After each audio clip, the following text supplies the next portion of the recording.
tulisan argumentatif itu harus dibuktikan salah atau benar. Kalau tulisan itu benar, berarti saya nggak di penjara. Salah. Kan saya udah di penjara 7,5 bulan. Dan buktinya baru sekarang itu gimana? Hukum lah.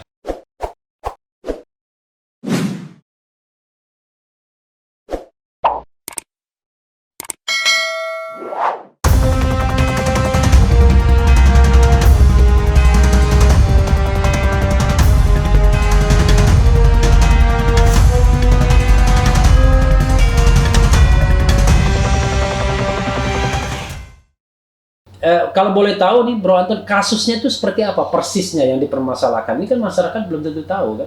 Ya, ini perlu kita luruskan juga. Ya, Jadi gitu. saya itu ada dua perkara video yang diperkarakan. Pertama itu tentang video yang berjudul TNI Ku Sayang TNI Ku Malang. Oke. Itu video itu saya buat udah lama sebenarnya. Tahun berapa? Dan itu masih tahun 2020. Kita 6 bulan yang lalu sebelum saya ditangkap lah. Ditangkap Oktober ya? 11 Oktober tadi. Iya. Oke. Nah, ini kan sebenarnya video kajian saya. Saya kan di alumni Lemhanas, Pak. Oke. Di Lemhanas ini udah biasa kita kaji, dan itu saya konversi dalam sebuah tulisan yang populis ya, atau populis yang mudah dicerna. Dan ini sebuah keresahan kita juga, dan itu mengkaji nggak saya sendiri. Saya kan punya lembaga namanya Tanhana Dharma Manggrava Institute. Tanhana Dharma Manggrava Institute. Apa Tidak ada kesetiaan yang mendua. Oh, tidak ada kesetiaan yang mendua ya kan? Tidak ada pengabdian yang mendua. Nah, itu motonya Lemhanas itu. Oh, tetap istri pertama.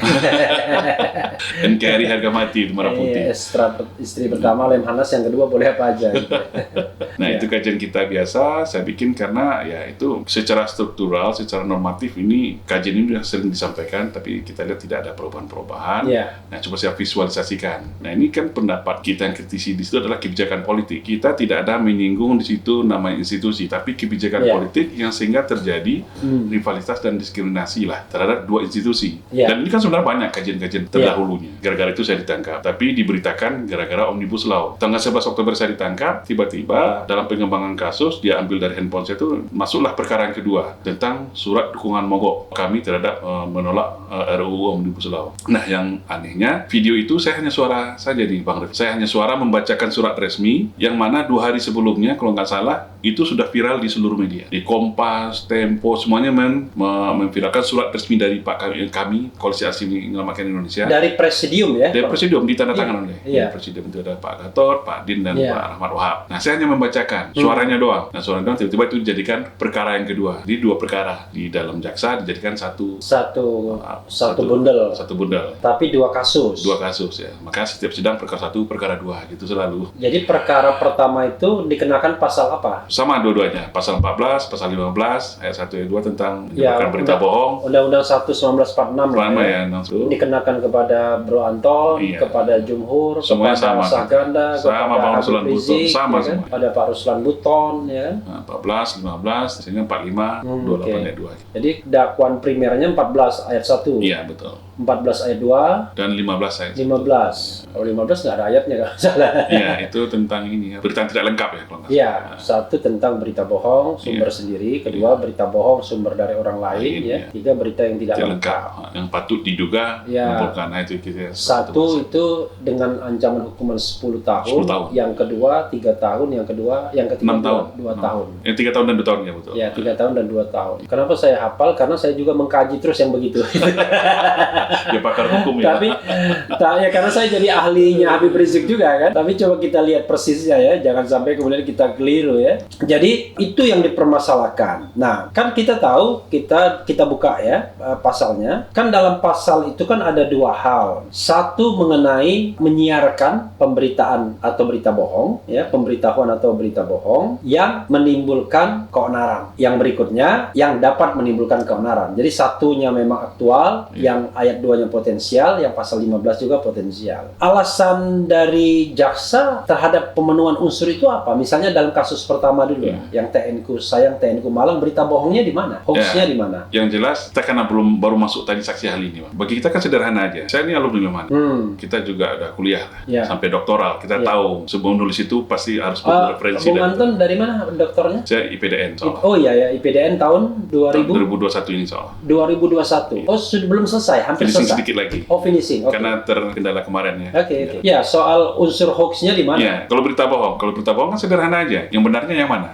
Nah, kemarin di dalam persidangan kita tanyakan itu kepada si saksi pelapor. Kalau ini saudara bilang ini bohong, yang benarnya mana? Mana referensi? Dan untuk sekedar diketahui di Bang Refli, saya sidang itu membuat 3 koper referensi. Itu ada 107 jurnal dan buku. Untuk ya itulah kita menulis itu pasti ada dasar dari referensi. Tinggal sekarang diadulah dengan nanti saksi ahli yang akan dihadirkan JPU. Sekarang kan belum masuk saya saksi ahli, berarti saksi ahli pertahanan. Nanti kita akan adu betul nggak saya buat. Yang jelas apa yang saya buat itu saya bertanggung jawab. Oke, ini kan misalnya pasal 14 ayat 1, barang siapa dengan menyiarkan berita atau pemberitahuan bohong. Jadi unsur menyiarkan sudah terpenuhi paling tidak karena menggunakan media sosial. Kira-kira begitulah ya. Tapi izin itu bukan akun saya. Oh, bukan akun yang dijadikan alat bukti saksi pelapor itu bukan akun saya. Akun siapa? Akun ada orang lain, saya nggak tahu. Oh, berarti dia dong yang menyebarkan. Nah, itu ini itulah yang hasil persidangan seperti itu. Menyiarkan, jadi ada perbuatan yang menyiarkan berita atau pemberitahuan bohong. Berita atau pemberitahuan bohong yang dipermasalahkan apa dari kasus pertama itu? Ya, tentang narasi. Misalnya kalimat yang paling dipermasalahkan. Yang misalnya saya mengatakan di situ masalah anggaran, dia ada 14 poin. Dan itu dipermasalahkan semua. Permasalahkan semua. Dari 14 poin itu dianggap menyebarkan berita bohong. Ada yang mengatakan sebagian, ada seluruhnya. Saksi pelapor. Tapi ketika kita konfirmasi di persidangan mereka nggak bisa menyatakan mana referensinya. Makanya nanti akan diadukan di saksi ahli. Tapi aneh juga. Karena kenapa? Kalau dalam dunia ilmiah itu kan nggak bisa kita mutlak pasti benar semua. Kalau misalnya kita membuat sesuatu yang keliru, orang lain harus menunjukkan kelirunya di mana dan dalam penyiaran berikutnya kita perbaiki itu. Itu yang menarik tadi Bang. Contohnya dari saksi ahli bahasa. Katanya saya itu bertentangan dengan azas kualitas dan tulisan argumentatif. Itu harus dibuktikan salah atau benar. Kalau tulisan itu benar, berarti saya nggak di penjara.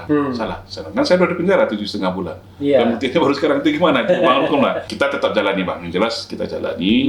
Tapi kan publik harus tahu. Iya. Karena kepentingan saya dan juga kepentingan channel ini adalah bagaimana publik paham ya bahwa yang dipermasalahkan itu adalah tulisan video yang berisi suara ya. Video itu. Suara dan narasi mengenai sebuah topik yaitu TNI Ku Sayang, TNI Ku Malang. Dalam tulisan itu ada 14 materi yang dipersoalkan baik sebagian maupun seluruhnya. Dan itu dianggap menyebarkan berita bohong baik sebagian maupun seluruhnya. Keonaran. Nah, itu nanti faktor itunya nanti saya akan tanya lagi. Jadi itu ya, memang aneh juga ya. Kalau kita menulis salah ya kan nggak apa-apa. Kalau BMKG salah perakiraan cuaca gimana? Iya, makanya. Jadi kalau kita salah kan kita kan bukan Tuhan. Bisa jadi misalnya media misalnya. Tiba-tiba kemarin tuh Margo City ada ledakan di Margo City. Ternyata bukan ledakan. Kalau tidak salah cuman atap runtuh aja, struktur runtuh. Padahal kan orang bisa mengatakan kan itu ya. Jadi biar jelas. Kalau boleh tahu poin yang paling sangat dipermasalahkan apa yang perlu Anton ingat? Ya, itu anehnya Bang. Mereka menerjemahkan sendiri. Saya kan ada menyatakan situ perbandingan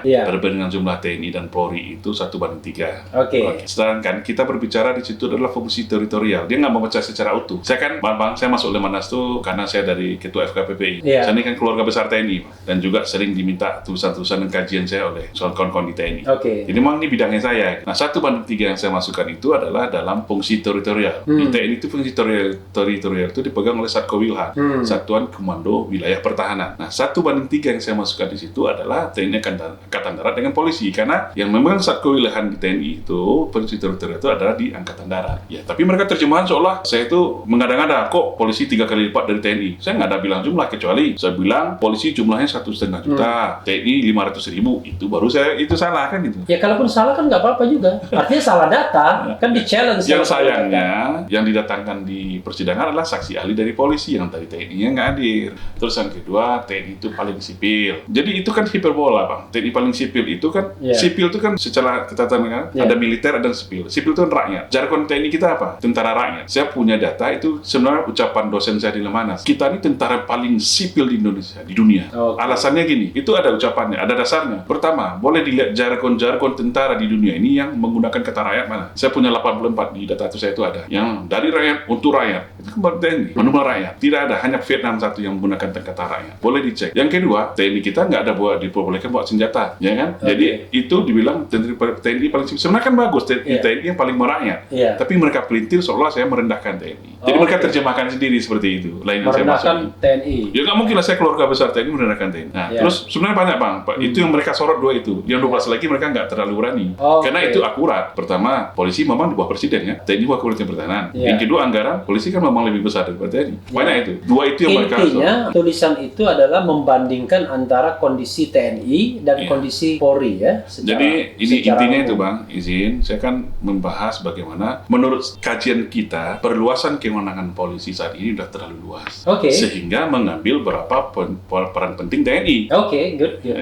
Itu kita kaji rinci dan dasarnya ada. Kalau saya urai lebih panjang, itu untung masih saya nggak terlalu detail. Kalau menurut saya apa masalahnya kok dengan masalah separatisme di Undang-Undang 34 kita lihat MSP kan separatisme. Maksudnya kan itu kan sebuah kajian lalu kemudian dikaitkan dengan penyebaran berita bohong itu gimana ya?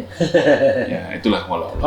Ya itu lalu kan di sini kan ada dikatakan menerbitkan keonaran karena kan 14 ayat 1 kan juga didakwakan. Alasan menerbitkan keonarannya di mana? Nggak tahu saya.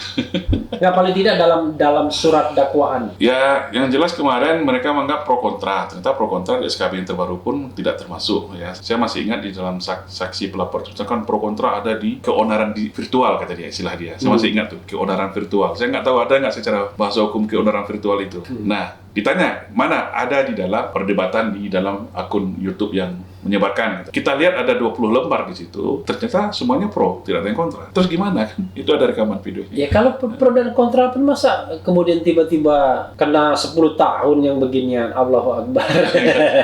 Jelas Bang, itu kan kewajiban saya Bang. Saya ini alumni Lemhanas disumpah untuk menyampaikan sebuah kebenaran sesuai jargon lembaga kita Bang, Tanah Dharma Manggara itu. Jadi apapun risiko yang kita hadapi. Ya, tapi persoalannya bukan di sana. Persoalannya ini adalah sebuah kajian akademik ya, bahkan pendapat yang diuraikan melalui mural saja itu kan nggak boleh direpresi, apalagi pendapat dalam sebuah tulisan yang divideokan dan dinarasikan. Wah, itu kan lebih jauh, lebih harusnya dilindungi lagi.